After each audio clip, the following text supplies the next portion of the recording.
Basically, proof of history allows nodes to just keep throwing a bunch of blocks at us. And since some people have faster internet than others, we can assume that they're telling the truth about their sending date and then organize them after we get them, then add them to the blockchain.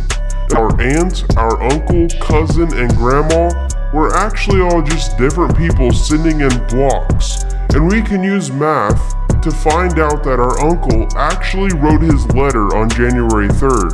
Another interesting thing is that Solana has like 25 blocks being validated by 25 people at once. This is how they're actually able to surpass Visa by such a large factor. Speaking of how they're similar to proof of stake, one thing that I personally liked about Solana is that there are no requirements to be a validator.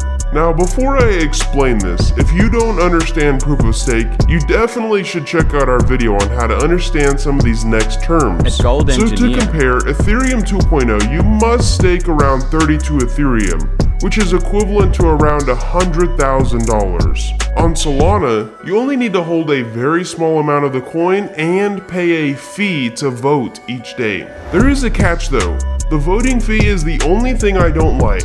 Right now it's like 1 Solana per day, so around $70,000 a year, which seems ridiculous, but I mean right now there's almost 1,000 people doing it, so maybe they know something that I don't.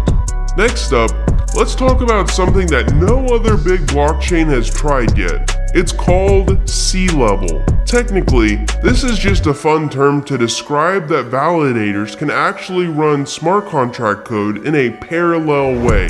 Now, if you're not a developer, let me explain it in simple terms. Let's say you have to do the dishes, you have to switch the laundry, and then you gotta sweep the floor. A human would have to do each one of these things in order, because they're only one human.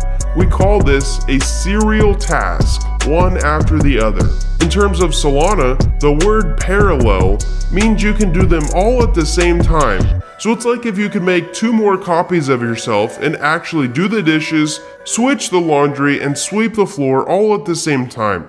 That is essentially what Solana can do processing their smart contracts.